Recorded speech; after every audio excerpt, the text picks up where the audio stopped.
নবীজি সাল্লাল্লাহু আলাইহি ওয়াসাল্লাম কাবা চত্বরে নামাজ আদায় করতেছেন। ওয়া আবু জাহলিন ওয়া আসহাবুল লাহু জুলুস, পাশে আবু জাহেল আর তার সাথীরা বসা। ইস ক্বালা বা'দুহুম লিবাদিন আইয়ুকুম ইয়াজিউ বিসালা জাজুরি আলি ফুলান ফায়াদউহু আলা যহরি মুহাম্মাদিন ইদা সাজাদা। একজন আরেকজনকে বলে, অমুক এলাকায় কে যেতে পারবা? যাওয়ার পর ওই এলাকা থেকে উটের নারী বুড়ি গুলা আনবা, আনার পর মুহাম্মদ যখন সিজদায় যাবে মুহাম্মদের পিঠের উপর রেখে দিবা।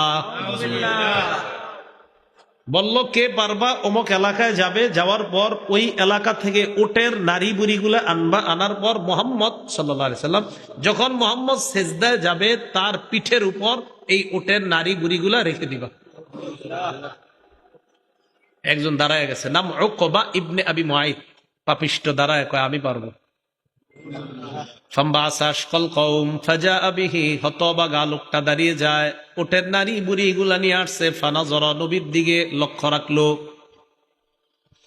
হাত্তা ইযা সাজাদান নবী সাল্লাল্লাহু আলাইহি ওয়াসাল্লাম, আল্লাহ নবী যখন সিজদায় যায়, ওয়াদাহু আলা যহরিহি বাইনা কাতিফাইহি, নবীজির পিঠ আর দুই কাঁধের মাঝামাঝি জায়গায় ওই উটের নারী বুড়ি গুলা রেখে দেয়।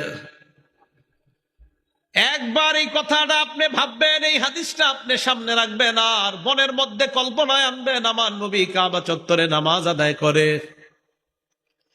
পাশে আবু জাহেল আর তার সাঙ্গ পাঙ্গরা বসা, মাঝখানে আপনি নিজের কল্পনা করবেন, একদিকে বেঈমানরা বসা আর একদিকে আল্লাহ রাসূল সিজদায়, তার পিঠের উপর উটের নারী বুড়ি। আব্দুল্লাহ ইবনে মাসউদ বলেন, ফাজআলু ইয়াদহাকুনা, বেঈমানরা হাসাহাসি করতেছে, ইউহিলু বাদুহুম আলা বাদিন, হাসতে হাসতে একজন আরেকজনের উপর পড়তেছে। মানে বিষয়টা এমন, দেখো দেখো মুহাম্মদের কেমন দেখা যায়, এভাবে হাসতে হাসতে পড়ে। আব্দুল্লাহ ইবনে আমর ইবনুল আস বললেন, বাইনামান নবী সাল্লাল্লাহু আলাইহি ওয়াসাল্লাম ইউসাল্লি বিফিনাইল কাবা, নবীজি কাবা চত্বরে নামাজ আদায় করতেছেন।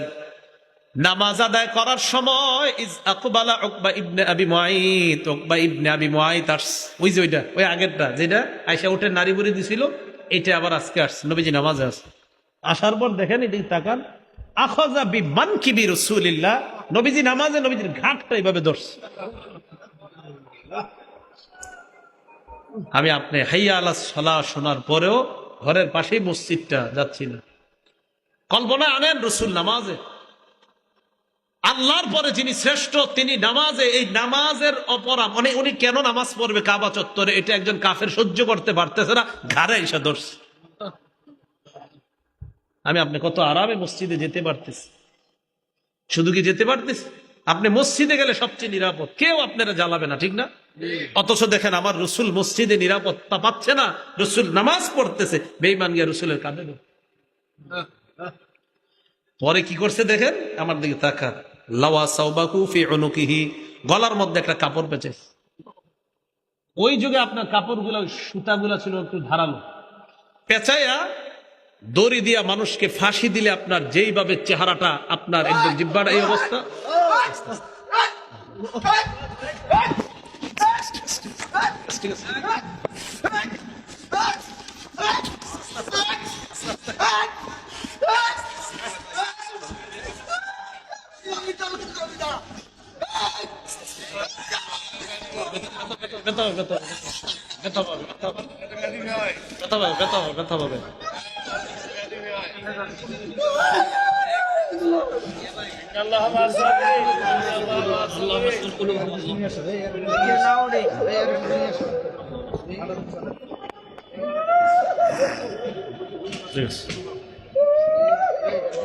Mai que me recoge, mai que chico vaya.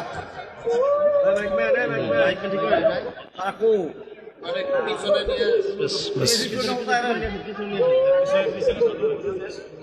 ঠিক আছে, ঠিক আছে। Allah.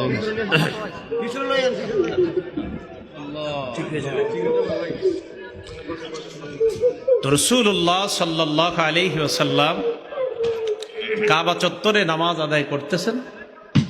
একজন পাপিষ্ঠ এসে আল্লাহ রসুল সাল্লাল্লাহু আলাইহি সাল্লামের ঘাটটা ধরছে, ধরার পর লাওয়াস সাওবাহু ফি উনুকিহি ওয়া খানাকাহু খানকান শাদীদান, কাপড়টা দিয়ে জোরে একটা টান দিস।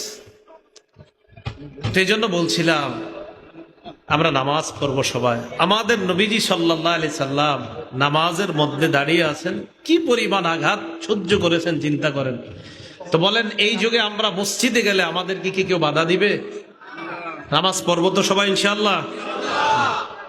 তো রাসূল সাল্লাল্লাহু আলাইহি সাল্লামের ওই হালাত বেচারা সইতে পারে নাই শুনে। যাই হোক, আমরা দোয়া করব আল্লাহ যেন অন্তত এই যে দৃশ্যটা দেখলেন যে রাসূল সাল্লাল্লাহু আলাইহি সাল্লাম নামাজে ওই অবস্থায় কষ্ট পাওয়াটা, নবীজির একজন উম্মত ব্যাপারটা সইতে পারেনি।